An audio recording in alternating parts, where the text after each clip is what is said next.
ትችላለህ። እግዚአብሔር መንገድ ሲዘጋ ይኸው ያለን ነው የምታራግፈው። በቁጥር አንድ የሆነ ነገር ላይ ያወርድሃል። በቁጥር ሁለተኛ የምትወርድበትን መንገድ ያዘጋጅና እንድትተኛ ያደርግሃል። ችላ መዘንጋት፣ መተው፣ መርሳት፣ እነዚህ ባህሪያቶች በተከታታይ በህይወት ውስጥ ተጓዳኝ ሆነው ይቀጥላሉ። ገንዘቦች የሚያመጡት ችግሮች ድህነት ከሚያመጣው ችግር ይበልጣል። አንዴ ስትወርድ ሁለተኛውን ትደግማለህ። አሁን ሶስተኛውን በራስህ ፈቃድ ትወርዳለህ። ምነው ተኝተሃል ይለዋል። አሁንም ደግሞ ደጋግሞ እሱ ተኝቷል።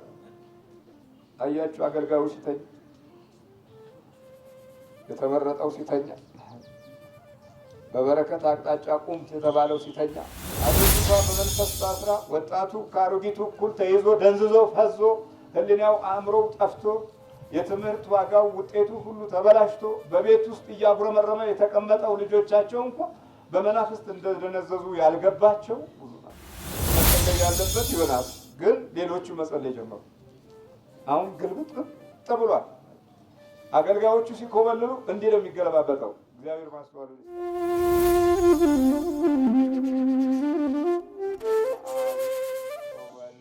ወመንፈስ ቅዱስ አሐዱ አምላክ አሜን።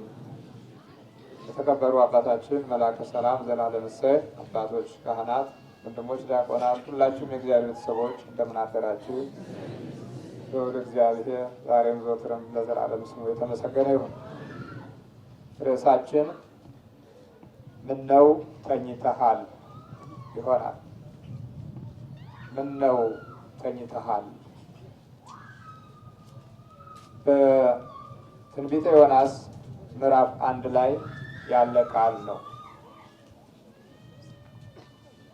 ተኝቷል። ዮናስ ከእግዚአብሔር ሸሽቶ ተኝቷል። መጀመሪያ ግን ለክፉ ሕዝቦች ተልኮ ነበር። በጣም ክፉ የነበሩት ሕዝቦች አምፀው እግዚአብሔርን ትተውት እርስ በርሳቸው እየተባሉ እየተናከሱ በመንፈሳዊ በረከት ጎዳና ውስጥ ሊሄዱበት የሚችሉበትን መንገድ ረስተው ትተው ችላ ብለው ከናካቴው ንቀውት በነበረበት ጊዜ ክፋት እየጨመረ መጣ። በዛን ዘመን ውስጥ ታላላቅ ነቢያቶች ደክመው በሕይወታቸው አቅማተው ጉልበታተው ግማሹም አርፈው ስለነበረ አንድ ዮናስ ቢቀር እግዚአብሔር ወደ ዮናስ ተመለከተ። ካሉት ነቢዮች ውስጥ አሉ ከሚባሉ ነቢያት አንደኛው ነው ዮናስ። ከዛ በኋላ ክፋታቸው ወደ ሰማይ ደርሷል የሚል ቃል ወደ ታላቁ ነቢይ ወደ ዮናስ መጣ። የእግዚአብሔር ቃል ወደ አማቴ ልጅ ወደ ዮናስ እንዲህ ሲል መጣ። ተነስተህ ወደዛች ወደ ታላቂቱ ከተማ ወደ ነነዌ ሂድ፣ ክፋታቸውም ወደ ፊቴ ወጥቷልና በእርሷ ላይ ስበክ አለው። ክፋት ወደ ሰማይ ደረሰ፣ ሞላ ማለት ነው። ሲሞላ ክፋት በሚሞላበት ጊዜ ትውልድን ያፈርሳል። ክፋት በሚሞላበት ጊዜ ቤተሰብን ያፈርሳል። ክፋት በሚሞላበት ጊዜ መንገድ ይፈርሳል። ክፋት በሚሞላበት ጊዜ ቤት ይፈርሳል። ክፋት በሚሞላበት ጊዜ ሁሉም አይነት ችግሮች ይመጣሉ። ግን እነዚህ ችግሮች እንዳይመጡ ሂድ አንተ ከክፋታቸው እንዲመለሱ ከሄዱበት ወጥመድ እንዲድኑ አስቸጋሪ ከሆነ የሕይወት ጎዳና ውስጥ እንዲመለሱ ሂድ እና ስበካቸው። የቀረው ከነቢያት አንተ ነህ። በአንተ ዘመን ውስጥ ደግሞ ሞት፣ እግዚአብሔር የኔ ቅጣት መብዛት የለበትም። ክፋታቸው ቢበዛም ምሕረቴ ቅርብ እንደሆነ ንገራቸው። ከአሕዛብ የተማሩት ክፋት፣ ከምቀኞች የተማሩት ክፋት፣ ከተንኮለኞች የተማሩት ክፋት ብዙ ጉዳትን ሊያመጣ የሚችል መሆኑ ተረጋግጧልና ሂድ አለው። ሂድ ያለው ሰው ግን አልሄደም። ምነው ተኝተሃል የሚባለው ሰው ለዚህ ነው። እንግዲህ እንዳውም ዮናስ ግን ከእግዚአብሔር አምላክ ፊት ወደ ተርሴስ ይኮበልል ዘንድ ተነሳ፣ ወደ ኢዮጴም ወረደ።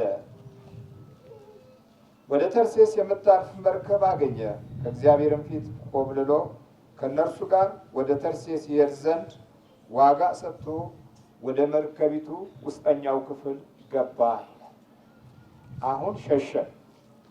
በዮናስ ባህሪ ውስጥ የሚከተሉትን ሁኔታዎች እናያለን። አንደኛ፣ ከእግዚአብሔር ለመሸሽ እቅድ አበጀ። ሁለተኛ፣ ለመሸሻ በቂ ገንዘብ አለኝ ብሎ ተማመነ። ኪሱን አመነ። ለመሸሽ በኪሱ ተማመነ፣ በገንዘቡ ተማመነ። የማምለጫ አንዱ መንገድና ዘዴ ከተጠቀመበት ክፍል ውስጥ አንደኛው ክፍል ለመኮብለያ ይበቃኛል ብሎ የገመተው ገንዘብ ነው። በቃ ይበቃል፣ አሁን ይሄ ይበቃል። አንድ ጊዜ እችን ሀገር ተሻግሬ ከሄድኩ ከእግዚአብሔር ርቅ ያለሁና ሁለተኛ መልእክት ወደ እኔ አይመጣም ማለት። አገልጋዩ ሆኖ ተጠሪው ሆኖ አንደበቱ ሆኖ ሀሳቡን ግን ተመልከቱ፣ የሚያስበው እንደ ሰው እንደ ጊዜው እንደ ራሱ እቅድ እንጂ እንደ እግዚአብሔር እቅድ እንደ ሰማይ አምላክ እቅድ አይደለም። የራሱን እቅድ ነው የሚያቀደው። የራሱን ፕሮግራም ነው የነደፈው። የእግዚአብሔር ፕሮግራም ሌላ፣ የእሱ ፕሮግራም ሌላ። በአገልጋዮች መካከል ያለው ውጣ ውረድም ይህንኑ የሚመለከት ነው። በመንፈሳዊ ጉዞዎች ውስጥ ስናይ የዮናስን ባህሪ ዛሬም እናከናውናለን። የእኛ ፕሮግራም ሌላ፣ የእግዚአብሔር ፕሮግራም ሌላ። የእኛ ቃል ሌላ፣ የእግዚአብሔር ቃል ሌላ። በዚህ መካከል በመኮብለያ ጎዳና ውስጥ ነው ያለው። እየኮበለለ ነው። አሁን ምርጫው ባህር አቋርጦ መሻገር ስለሆነ ለመርከቢቱ የሚያስፈልገውን ጥሩ ዋጋ እከፍላለሁ ብሎ አመነ። ስለዚህ ወደ መርከቢቱ ጋር ለመሄድ ከላይ ከወጣበት ቦታ መውረድ ግዴታ ነበረ። እንዲህ የሚል ቃል እናገኛለን። ወደ ኢዮጴ ወረደ ይላል። ኢዮጴ የንግድ ማዕከል ናት። ብዙ መርከቦች የሚተላለፉባትና የሚቆሙባት፣ መልሕቃቸውን ጥለው የሚያርፉባት ናት። ኢዮጴ ተጓጓዦች በሙሉ ገንዘባቸውን ይዘው ገንዘባቸውን ከፍለው ከአገር አገር የሚጓጓዙባትና በየቦታው ሊደርሱ የሚችሉ መጓጓዣዎችን የሚያገኙባት ወይም የሚቀበሉባት ቦታ ናት። ከንግድ ማዕከል ውጪ የብዙ ሰዎች የመገናኛ ክፍል ናት ኢዮጴ። ስለዚህ ወደ ኢዮጴ ወረደ ነው የሚለው ቃሉ። የተላከው ሲወርድ አስቡት። ወረደ የሚለው ቃል ወጣ ከሚለው መንፈሳዊ በረከት አንጻር ይለያል። ወረደ ወረደ እኮ ነው የሚለው። ነቢዩ ወረደ። መውረድ ለጊዜው አድካሚ ቢመስልም ለመውጣት ግን በጣም የምንቸገርበት ጊዜያቶች ሰፊ ናቸው። ወረደ እንዴት ነው ነገሩ? ወረደ የሚል ቃል አንደኛ ቁጥር በሉት እንግዲህ በፕሮግራሙ መሰረት አሁን መውረድ ጀምሯል። እግዚአብሔር ውረድ አላለም ያለው። እግዚአብሔር ምንድን ነው ያለው? ውጣ ነበር። ወደ ነነዌ ውጣ ነበር። በራሱ ፈቃድ ግን ወረደ። ወርደን ወርደን ወርደን የምንቆምበት ስፍራዎች ያሉ አሁን ከዚህ ቃል በሕይወታችንም አንጻር የምናገኘው። ከዛ በኋላ ወደ መርከቢቱ ውስጥ ገባ። እግዚአብሔር በባህሩ ላይ ታላቅ ነፋስ አመጣ ይላል። ደግሞ አሁን ገንዘብ አያዋጣም። በገንዘብ መመካት፣ በኃይል መመካት፣ በእንቢተኝነት ባለመታዘዝ መመካት፣ በጉልበት መመካት፣ በውስጥ ሕይወት ጥጋብ መመካት አይቻልም። በማዕረግ መመካት፣ በስልጣን መመካት አሁን የለም። ምን ተነስቷል? ማዕበል አለ። ምን አደረገ እግዚአብሔር? እምቢ ለሚሉ የሚከተሉትን መንገዶች ይሄዳል። ከእግዚአብሔር ቃል አንጻር ብዙ ጊዜ እንደተገነዘብ ነው የሚሄድባቸው መንገዶች አሉ። እምቢ ለሚሉ ሰዎች አንደኛ በተፈጥሮ ይቀጣቸዋል። የተፈጥሮን አቅጣጫ ይለውጣል። ተፈጥሮን በፈለገው አይነት አቅጣጫ ይለውጠዋል። በተፈጥሮ በኩል ይቀጣል። ረሃብ ሊሆን ይችላል፣ ችግር ሊሆን ይችላል፣ ማዕበል ሊሆን ይችላል፣ ነፋስ ሊሆን ይችላል፣ አሊያም መንፈስም ሊሆን ይችላል። በተፈጥሮ በኩል ብቻ ይቀጣል። ሁለተኛ በባህሪያችን ክፋት በኩል ይቀጣል። ባህሪያችንን ክፉ ያደርግና አንዱ ለአንዱ አጥፊ ይሆናል፣ አንዱ ለአንዱ ጠላት ይሆናል። በባህሪያችን በኩል ይቀጣል። አንዱ ለአንዱ ጉልበተኛ ይሆናል፣ አንዱ ለአንዱ አውዳሚ ይሆናል። በባህሪያችን በኩል ይቀጣል። ሶስተኛ በሕይወታችን ውስጥ ባሉ ሰውነት ክፍሎች ላይ ችግር ያሳርፍበታል። ደዌ፣ ህመም፣ ስቃይ፣ ጭንቀት፣ ተስፋ መቁረጥ በዚህ በኩል ደግሞ ይቀጣል። ሌላው አራተኛው በድንገተኝነት ሁኔታ ይቀጣል። ድንገት መጥፋት አለ ሲባል የለም፣ ወጥቶ መቅረት፣ ወጥቶ አለመመለስ፣ ሰርቶ አለመመለስ፣ ነግዶ አለመመለስ፣ አትርፎ አለመመለስ በዚህኛው መንገድም ይቀጣል። ወገኖቹን ለመመለስ የሚጠቀምባቸው መንገዶች ያው አምስተኛው ደግሞ በሰላማዊና በተረጋጋ አቅጣጫ በኩል ይጠራናል። በጊዜ ሁኔታዎች ሳይበላሹ፣ ነገሮች መልካቸውን ሳያጡ፣ አቅጣጫቸውን ሳይስቱ ይጠራናል። በቃሉ በኩል ይጠራናል። በቃሉ በኩል ይቀጣናል። ስለ ኃጢአተኝነታችን፣ ስለ በደላችን። አሁን እዚህ ጋር ያሉት መንገዱን ዘጋበት። አሁን እሱ እየሄደ ነው፣ ተማምኗል። መርከቡ እጅግ በጣም የተመረጠ መርከብ ነው። ጥሩ ነፍሳቸውንም ስጋቸውንም የሚጠብቁ መኳንንቶች እና ነጋዴዎች የሚሄዱበት መርከብ ነው። መርጦ ነው የገባው። የገንዘቡ ትምክህት ግን እዚህ ጋር አላዋጣም። እንዲህ የሚል ቃል እናገኛለን። እግዚአብሔር በባህሩ ላይ ታላቅ ነፋስን አመጣ ይላል። ማን ነው ነፋሱን ያመጣው? ነፋስ ያመጣል። በቃ ነፋስ ይዘጋል፣ መንገዱን ይዘጋል። ለዚህ ነው በትንቢተ ሆሴዕ ላይ ምዕራፍ 2 አባብላታለሁ እምቢ ስትለኝ መንገዷን እንዳታገኝ መንገዷን በእሾህ እዘጋለሁ ያለው። እምቢ ስትል ደግሞ አሁንም መንገዷን እንዳታገኝ ቅጥር እቀጥርባታለሁ። በእሾህ መዝጋት፣ ቅጥር መቅጠር፣ ከዛ በኋላ መዝለል የለም። እዘላለሁ ቢሉ እንኳን በዛው መሰባበር ነው። ሌላ ምንም መንገድ የለም። ለዚህ ነው ይህን በራሳችን ዘመን እና ህይወት ስናይ ደግሞ የ17 ዓመት የአብዮትን ዘመን እንዴ አባብላታለሁ፣ እግዚአብሔር የለም አለ፣ እኔ ያለሁ አለ። ህዝቡን እየመገበ ቤተ መቅደሱ ይዘጋሉ። አብዛኛው ተዘጋ። አብዛኛው ካህናቱም አብዮተኛ ሆነ፣ ክንዱን ቆረጠ፣ የተራማጅነት መንፈስ ያዘው።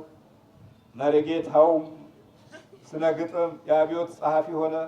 እግዚአብሔር ግን እንዲህ ይላል፣ አባብላታለሁ እምቢ ስትለኝ መንገዷን በእሾህ እዘጋለሁ። እውነት ነው፣ እውነት አይደለም? የእኛንም ህይወት ማየት ነው እንጂ ከዛ በኋላ ምንም ሊደረግ አልተቻለም። ጉልበት፣ ኃይል፣ ገንዘብ፣ ዘመናዊ መሳሪያ፣ ትጥቅ አይሰራም። መንገዷን እንዳታገኝ በእሾህ እዘጋለሁ። እምቢ እንኳ ብትላት እሾህን ዘላለሁ ብትል እንኳን መንገዷን እንዳታገኝ ቅጥር እቀጥርባታለሁ። ትንቢተ ሆሴዕ ምዕራፍ 2 ላይ ተመልከቱ። ስለዚህ እዚህ የዮናስ መንገድ ተዘጋ። አንድ ጊዜ እንደወረደ ግን ተመልከቱ። አንድ ጊዜ ወርዷል፣ አሁን መውረድን ይጨምራል። ታላቅ ማዕበል ተነሳ፣ መርከቢቱን ልትሰበር ቀረበች።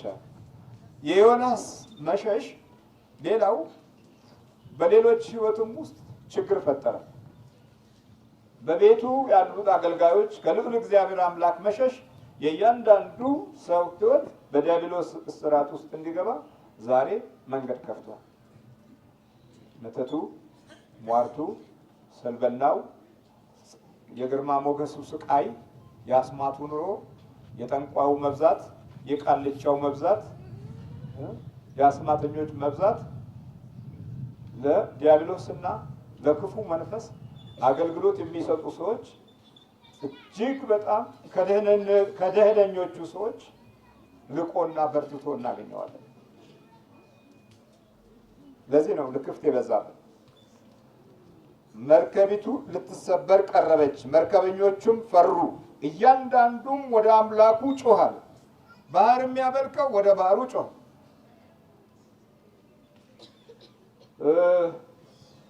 በተፈጥሮ ላይ የሚያመልኩ ወደ ተፈጥሯቸው ጮሁ። በወንዝ የሚያመልከው ወደ ወንዙም ጮሁ። ግን ምንም የዮናስ መኮብለል፣ የአገልጋዩ መኮብለል የመርከቢቱን የሕይወት አቅጣጫና ታሪክ የሚያዛባ ሆነ። የነጋዴዎቹም ትርፍና በረከት የሚበላሽ አደረገ። ተመልከቱ። እያንዳንዱም ወደ አምላኩ ጮኸ፣ መርከቢቱም እንድትቀላቸው በውስጧ የነበረውን ዕቃ ወደ ባህር ጣሉት ይላል። አሁን ትርፍም የለም፣ ኪሳራ ብቻ። በዛች መርከብ ላይ ያሉ ሰዎች በአብዛኛዎቹ ወርቅ ሳይሆን ኪሳራ ውስጥ ነው የገቡት። በማን ምክንያት? በዮናስ ምክንያት። አከሰራት መርከቡ። ነጋዴዎቹም የዘንድሮ መንገድ ይላሉ፣ የዘንድሮ ጉዞ አይመከራችን ይላል። ከዚህ በፊት ያልተለመደ ያልሆነ፣ ከዚህ በፊት እንደዛ ገጥሟቸው የማያውቅ ኃይለኛ ማዕበል ነው ከፊታቸው ተነሳ። ወደፊት አሄዱ፣ ማዕበል ነው። ወደኋላ አይመለሱ፣ ችግር ነው። አይ እንዲህ ነው፣ አባብላታለሁ፣ መንገዷን እዘጋለሁ። ከዛ በኋላ ያለውን ሁሉ አራገፉ። አንዲ ማራገፍ እንችላለን። እግዚአብሔር መንገድ ሲዘጋ ይኸው ያለን ነው የምታራገፈው። ባዶ እጅ እየሰማን ነው። መንገዱ ሲዘጋ ያለን ማራገፍ ብቻ ነው፣ ሌላ አማራጭ የለም። ያለን ታራግፋለህ። ግን ክፋት ሲበዛ ነው ይሄ ሁሉ። ተንኮል ሲበዛ፣ መቀኝነት ሲበዛ፣ ሟርት ሲበዛ ያለህን ታራግፋለህ። ይሄ ነው እንግዲህ። ከዛ ያላቸውን ሁሉ ዕቃውን ወደ ባህር ጣሉት። ዮናስ ግን ወደ መርከቡ ውስጠኛው ክፍል ወርዶ ነበር ይላል። ቅድም ወደ ኢዮጴ ወረደ ነው ያለው። ወደ ንግዱ ዓለም ወረደ ነው የምንለው አይደለም? ወደ ንግዱ ከተማ ወረደ ነው። አሁን ቀጥሎ ደግሞ ወደ መርከቢቱ ውስጠኛው ክፍል ወረደ የሚል ቃል እናገኛለን። ስንት ጊዜ ወረደ? ሁለቴ ወርዷል። ላይ አገልጋዮች ሁለቴ ከወረዱ ሌላ ደግሞ ሁለት ይጨምራሉ። እንጨምራለን። እንደዚህ ነው ስንወርድ። ኧረ መውጣት ይሻል ነበረ። እኛ ስንቴ እንደወረድን አላወቅነውም፣ ግን ብዙ ወርደናል። አሁን ደግሞ ወርዶ እኮ ደግሞ በንቃት ቢጠብቅም እኮ ጥሩ ነበረ። በንቃት አይደለም የጠበቀው፣ ወርዶ ተኝቷል። አንደኛውን ስትወርድ አዚም ይጥልብሃል፣ ሁለተኛው ላይ ስትወርድ ወፍራም እንቅልፍ ይይዛል።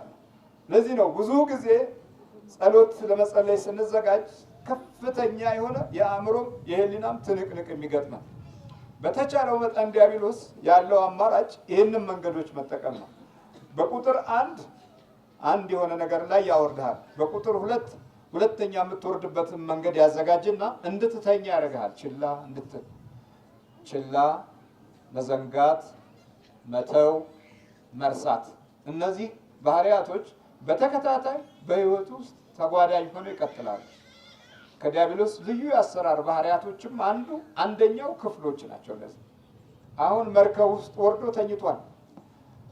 ጥሩ ገንዘብ ስለከፈለ ጥሩ የመኝታ ክፍል እንደያዘ አትጠራጠሩ። ዮናስ ሲከበልም የተመካበትና የመሸሻ አንዱ መንገድ ነው ብሎ ያመነው ገንዘቡን ነው። ለዚህ ነው ጌታ ለሁለት ጌቶች መገዛት አትችሉም ያለ። ወይ አንዱን ይጠላል፣ ወይ ወደ አንዱ ይጠጋል፣ ወይ አንዱን ይወዳል፣ ወይ አንዱን ይቃወማል ያለው ለዚህ። ለገንዘብና ለእግዚአብሔር መገዛት አትችሉም ማለት። ስለዚህ ከጌቶች ክፍል ውስጥ መድቦታል። አሁን በአካለ ሥጋ በመጣ ጊዜ መድኃኒታችን ኢየሱስ ክርስቶስ ለሁለት ጌቶች መገዛት አትችሉም ማለትና እሱንና ገንዘብን በጌትነት ማህደር ውስጥ መዝግቦታል። ሁለት ጌቶች ለእግዚአብሔርና ለገንዘብ መገዛት አትችሉም። ብሎ አረጋግጦ ገልጾታል። ስለዚህ ዮናስን ስናይ ለመኮብለያ አንዱ መንገድ የተጠቀመበት ገንዘቡ ባይኖር ያችን መርከብ መከራየትም ሆነ መኝታ ክፍሉን መያዝ አይችልም ነበር። ስለዚህ ቢወርድም እንኳ እንደገና ይመለሳት ነበር። ግን በቂ የኢኮኖሚ አቅጣጫ ላይ ስላለ የውስጡ ሕሊና ተመቻችቶለታል። በቃ አለ ብለናል። አንዳንድ ገንዘቦች የሚያመጡት ችግሮች ድህነት ከሚያመጣው ችግር ይበልጣል። ገንዘብ የሚያመጣው ችግር ረሃብ ከሚያመጣው ችግር ይበልጣል። ረሃብ ከሚያመጣው ጥፋት ገንዘብ የሚያመጣው ጥፋት ይበልጣል።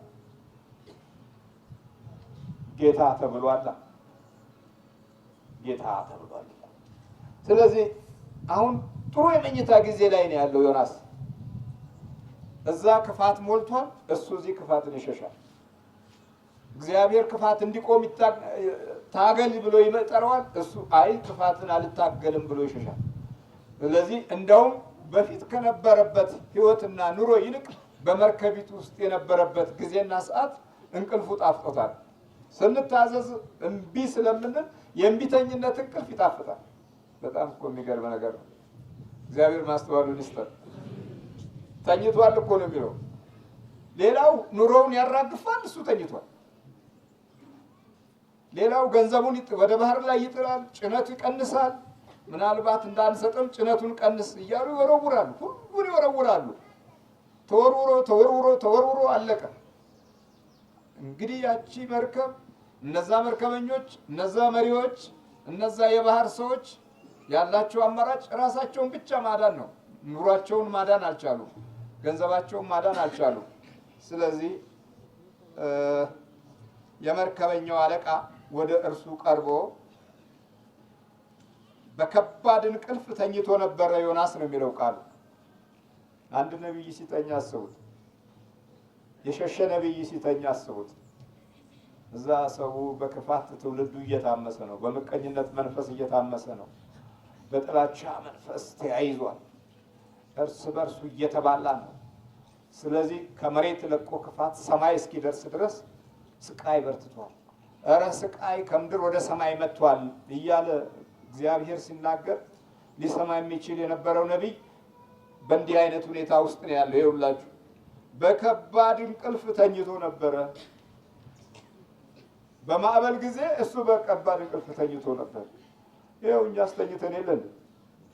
ልጅ በቡዳ ተበልቶ አባትየው ይስቃል።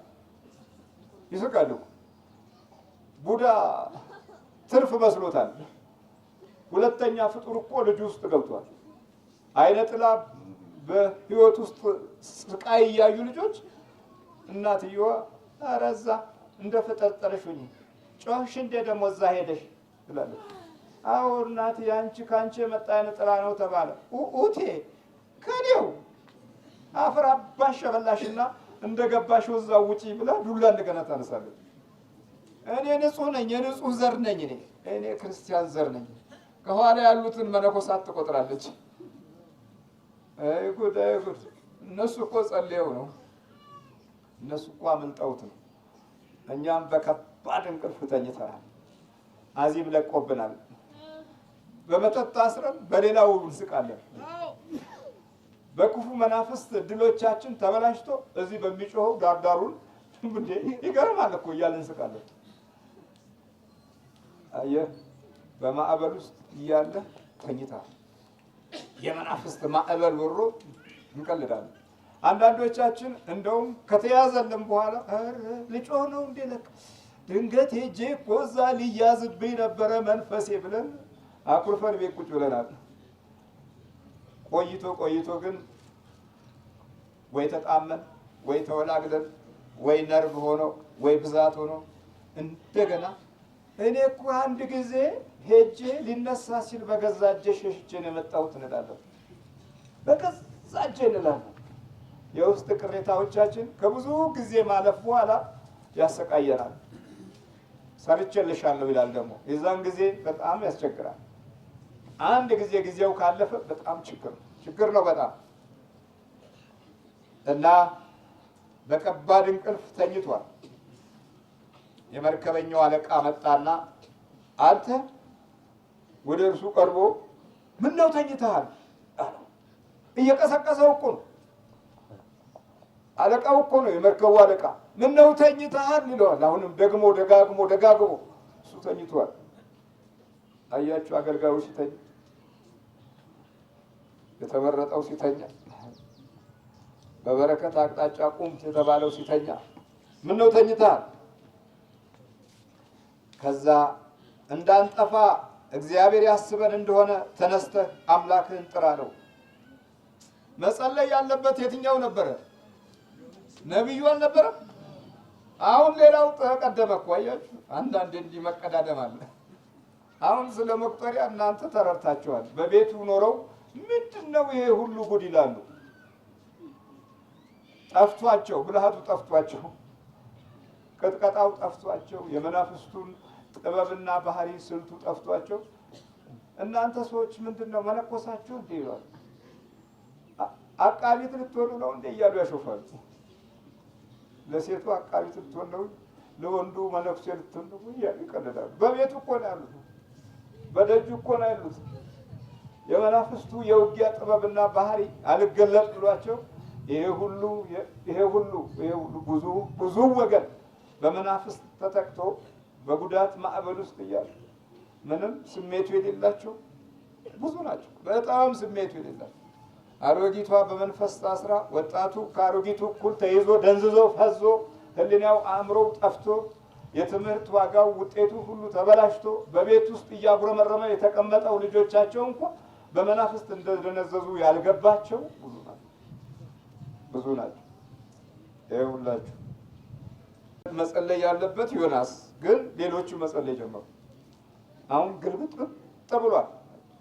አገልጋዮቹ ሲኮበልሉ እንዲህ ነው የሚገለባበጠው። እግዚአብሔር ማስተዋል ይስጣል። እግዚአብሔር ያስበን እንደሆነ ተነስተ አምላክህን ጥራ አለው። እርሱም እርስ በርሳቸውም ይህ ክፉ ነገር በማን ምክንያት እንዳገኘን እናውቅ ዘንድ ኑ ዕጣ እንጣጣል ተባባሉ። ዕጣም ተጣጣሉ። ዕጣውም በዮናስ ላይ ወደቀ። ስንቴ ከወረደ በኋላ ዕጣው ማን ላይ ወደቀ? ዮናስ ላይ። ደግሞ በዕጣ ተፈለገ። አያችሁ፣ እስቲ ዕጣ እናውጣ። አልሆነም። ራሱ የሚያምን የለም እዚህ ውስጥ። አሁን አንድም የሚያምን ሰው የለም። እኔ ነኝ የበደልኩት የሚል የለም። ስለዚህ ዕጣውን በእግዚአብሔር ስም እናውጣና ዕጣው ይፍረድ፣ በቃ ይፍረድ ተባባሉ። ዮናስ የዚህ ጊዜ ዝም ዕጣ ልንጥል ነው አሉ። እኔ ምን ቸገረኝ? እኔ እኮ መርከቢቱን ተከራይቼ የተኛው ምን ችግሩ? ይሄ ነው መልሱ። ዕጣ ልንጥል ነው አሉ። በፈለገው ላይ ይውጣ። አያችሁ፣ በጣም ለመሸወድ ሞክሯል። ግን ዕጣው ማንን ፈለገች? ዮናስን ፈለገች። ማን ስላለ? እግዚአብሔር የሚፈልገው ሰው ስለነበረ ነው። አሁን በገንዘብ መሸወድ አይቻልም። እግዚአብሔር አይቻልም። አሁን በስልትና በዘዴ መሸወድ አይቻልም። አሁን በረቀቀ ሰው አስተሳሰብና ባህሪ መሸወድ አይቻልም። በተለየ ፕሮግራምና ሌላው በማያውቀው ስልትና ጥበብ እግዚአብሔርን መሸወድ አይቻልም። ግን ስንት ጊዜና ስንት ዘመን ሸወድን። የሚገርመው ይሄ ነው። የሚገርመው ዕጣው ከወደቀ በኋላ ማንም ማምለጥ አይችልም። ዕጣው በዮናስ ላይ ወደቀ። አያችሁ እንዴት አይነት ዕጣ! እውነት ሲጠፋ ዕጣ ነበር ያን የሚገልጠው። መተማመን ሲጠፋ ዕጣ ነበር የሚገልጠው። አሁን ደግሞ ቁጥር ነው መሰለኝ። ቁጥር ይዤልሃለሁ ይባላል። ቁጥር 4 እስከ ስንት? እስከ 10 ቁጥር 7 6 9 ቁጥር በቁጥር ውሏል። ያሁን ዕጣች የተደበቁ ቁጥሮች ይኸው። ያም ሆነ ይህ ዕጣው ማን ላይ ወድቋል? ዮናስ ላይ ወድቋል። ከዚህ በኋላ አንተ ሰው የዛን ጊዜም ይህ ክፉ ነገር በማን ምክንያት እንዳገኘን እባክህ ንገረን። አንደኛ ጥያቄ የቀረበልን ይህ ክፉ ምክንያት በማን ምክንያት እንዳገኘን እባክህ ንገረን። አንድ ምንድን ነው ስራ ምንድን ነው?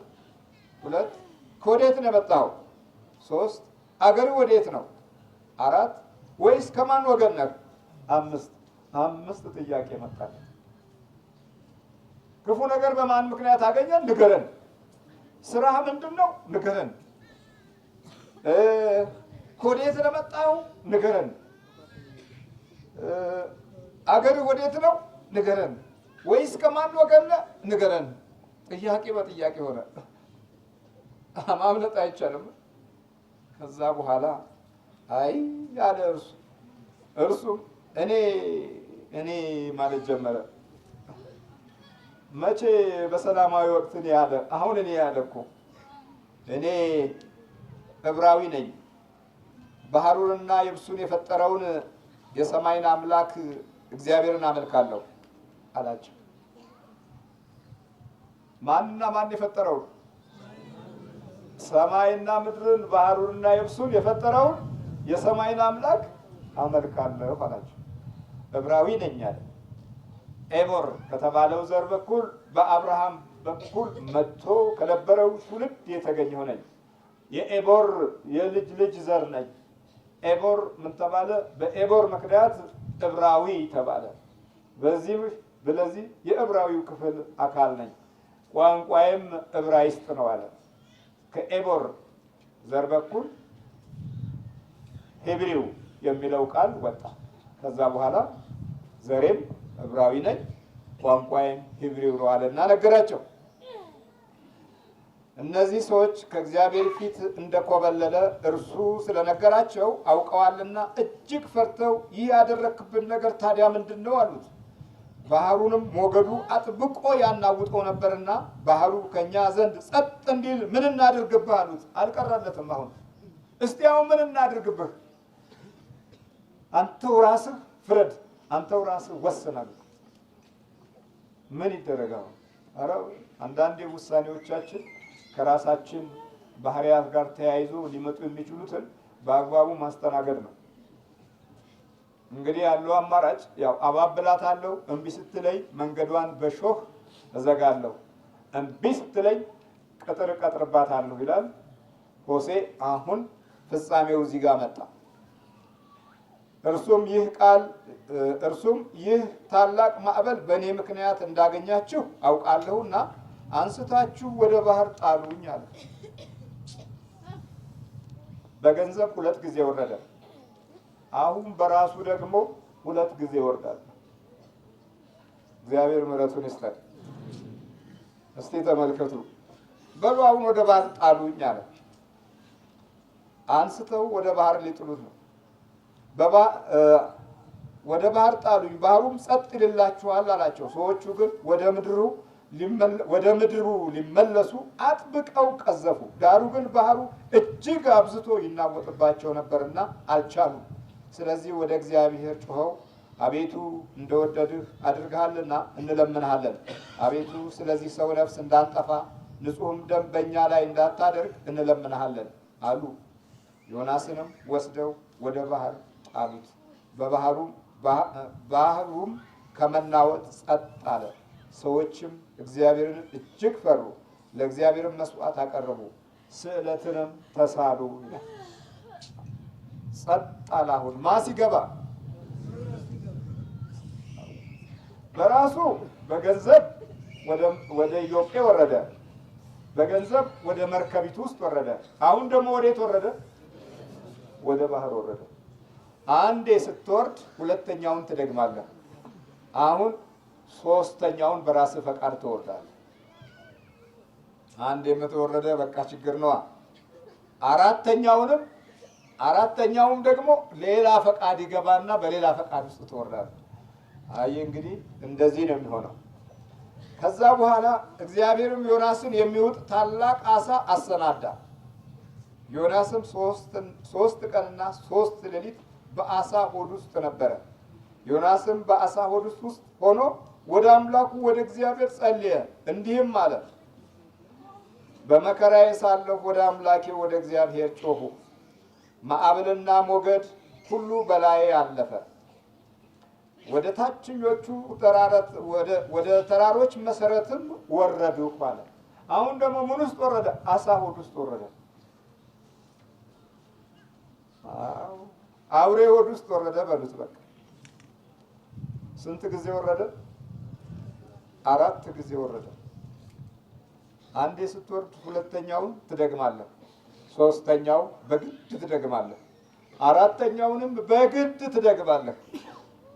ሁለቱን በገዛ ፈቃድህ ነው። ግልጽ ነው። ሁለቱ በማፈቃድ ነው። በግድ ወደ ባህር ውስጥ ጣሉኝ አለ፣ ወረዳት። ከታች ደግሞ የአሳ ሆድ ተቀበለው። መጋዝ ያለው በሆድ ውስጥ በኩል ማመንዠክ የሚችል ከፍተኛ የሆነ የሚያቃጥልና ሰውነትን የሚጎዳ አሲድ ያለው ሆድ ውስጥ ገባ። እዛ ውስጥ ገብቶ መጸለይ ጀመረ። እባክህ በውስጥ በኩል ያለውን አጥፊ አቁምልኝ አለ ዮናስ። አያችሁ፣ ሰውን ለማዳን መጀመሪያ መታዘዝ ነበረ። አገልጋዮች ይህን ያህል የመውረድ ባህሪ ያለ ማለት ነው። የዮናስ ችግር የማንኛችንም የአገልጋዮች ችግር ወይም የእግዚአብሔር ሕዝብ ጠቅላላ የህይወት ችግር ነው። የዮናስ መውረድ እንደዚሁ ነው። የእኛም የህይወት ጎዳና አቅጣጫዎች ጠቋሚ ነው። ወረደ በቃ። ከዚህ በኋላ እግዚአብሔር ብቻ ነው የሚያወጣው። ማን ነው የሚያወጣ? በቃ አሁን እኮ የለም። በቃ አሁን መንገድ በሙሉ ጠቧል። እንግዲህ ወዲህ ያለው በሌላ ተፈጥሮ ውስጥ ባህር ውስጥ ወርዶ እንደገና የባህር አሳ እንደገና ሆድ ውስጥ። አያችሁ፣ ጉዞዎቻችን ይሄን ያህል ነው። የመናፍስት ጥበብና ስልት እንዲህ ዙሪያውን አጥር እንዲታጠርብን የሚፈልግ ኃይል ነው። የዮናስን አቅጣጫ በዚህ አይነት ከእግዚአብሔር ጥሪ ሁኔታ ውስጥ ከወጣበት በኋላ የወረደበት የህይወት ገመና ይሄን ይመስላል። እኛም እግዚአብሔርን ከተውንበት ጊዜ ጀምሮ ስንት ወረድን ነው። ስንት ጊዜ ወረድን። ይኸው መጨረሻ አጋንንት እጅ ውስጥ ገባ። የባህር አሳ አይደል የበላው የያዘው። ዛሬ ታዲያ ምንድን ነው? ከባህር የወጣ መንፈስ እኮ ነው። ከባህር እኮ ነው። አውሬው ከባህር ተነሳ አይደል? በቃ የባህር መንፈስ ያ አንድ ዘመን አንድ ጊዜ አንድ ወቅት ላይ በሆድ ውስጥ የሚያጠፋ ነው። ይሄኛው ሆዳችሁ ውስጥ ነው ያለው። አያችሁ፣ ዮናስ በገዛ እጁ እንዲህ አይነት ውጥረት ውስጥ ሲገባ፣ አገልጋዩ እንዲህ ከሆነ ሌሎች ደግሞ ምን ይሆኑ? በባህር ውስጥ ጮኸ፣ አቤቱ ጌታ ሆይ አንተ ግን አቤቱ አምላኬ ሕይወቴን ከጉድጓድ አውጣ። ነፍሴ በዛለችብኝ ጊዜ እግዚአብሔርን አሰብኩት አለ። አሁን ያችሁ አሁን ጉድጓድ ውስጥ መቃብር ውስጥ ሆኖ እግዚአብሔርን አሰብኩት ይላል። እዛ ጥርስ ውስጥ ነው ያለው። ጸሎቴንም ወደ አንተ ወደ ቅዱስ መቅደስህ ገባች አለ። ደግሞ እንደገና ያሳርጋል እዛው ነው። መጀመሪያ በህይወት በሰላማዊ መንገድ ቢያሳርግ እኮ ጥሩ ነበረ ለነነዌ ህዝብ። አሁንም ያሳርገው አሳ ሆድ ውስጥ ሆኖ ነው። ብዙዎቻችን እንዲህ አይነት ችግር ውስጥ ነው። ልንወጣም ላንወጣም እንችላለን። አሳ ሆድ ውስጥ ሆነን እናሳርጋለን። መውጣት ያለ መውጣት ሌላ ጉዳይ ሆኗል። አሁን የዮናስ ጉዳይ መውጣት ያለ መውጣቱ ጉዳይ አይደለም። እዚህ በአውሬ ሆድ ውስጥ ሆኖ ማሳረጉን ጀመረ። ከንቱነትና ሐሰትን የሚጠብቁ ምህረታቸውን ትተዋል አለ። እንዴ በገንዘቡ ተመክቶ አይደል እንደ ገባው አይደለም ወይ? እዚህ ራሱን ይወቅሳል። እንደ ኢያሱ በራሱ የማንባት ጀመረ። እንደ ኢሳይያስ ስለራሱ አነባና ከንፈራቸው የረከሰባቸው ከንፈሬም የረከሰብኝ ሕዝብ መካከል በመቀመጤ እኔ እግዚአብሔርን አንድነትና ሶስትነት በሰማይ አይቻለሁና ወዮልኝ። ቅዱስ ቅዱስ ቅዱስ የሚል ድምፅ ቤተ መቅደሱ በመንፈሳዊ ክብርና ሞገስ በልዩ የጸሎት እና የማዕዛ ዕጣን ተከቦ አይቻለሁና ወዮልኝ ወዮልኝ መጥፋቴ ነው ሲል የለም አትጠፋም አለው። ለምን? ከዚህ በፊት ጠፍቶ የኖረ ነብይ ነበረና። ስለዚህ አሁን ምህረትንና ከንቱነትንና ሐሰትን የሚጠብቁ ምህረታቸውን ትተዋል። እኔ ግን በምስጋና ቃል እሰዋልሃለሁ አለ። መስዋዕት የጀመረው አሳ ሆድ ውስጥ በቁመና እየሸሸ ነው፣ እየኮበለለ ነው። እንደገና የተሳልሁትንም እከፍላለሁ አለ። ደግሞ እዛ ሆድ ውስጥ ተሳለ። እንደገና ደህንነት ከእግዚአብሔር ዘንድ ነው። እግዚአብሔርም አሳውን አዘዘው፣ እርሱም ዮናስን በየብስ ላይ ተፋው ይላል። እግዚአብሔር ስሙ የተመሰገነ ነው። ማውጣት የሚችለው ማን ነው? እግዚአብሔር። ለካ ገንዘብ አያወጣም። ለካ ገንዘብ አያሻግርም። ለካ ገንዘብ ዕቃ ቢገዛም ከፊት ማዕበል አለ። ለካ ገንዘብ ብቻውን አይገነባም። ለካ ገንዘብ ትውልድን አያድንም።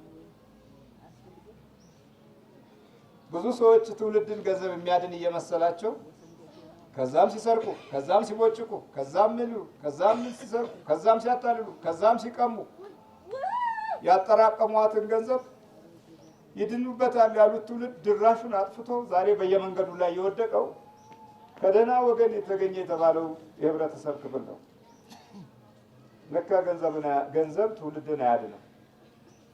መንገድ በጠበበ ጊዜ ለካ እውቀት፣ እቅድ፣ ፕላን፣ ፕሮግራሞች ሁሉ ግባቸው አውሬነት ነው። ወደ አውሬ ነው የሚሄዱት። ለካ የሁላችሁ ከእግዚአብሔር እንዲህ ብሎ መሰከረ፣ ደህንነት ከእግዚአብሔር ዘንድ ነው ይላል። በቃ ደህንነት ከማን ዘንድ ነው? ከእግዚአብሔር ዘንድ ነው።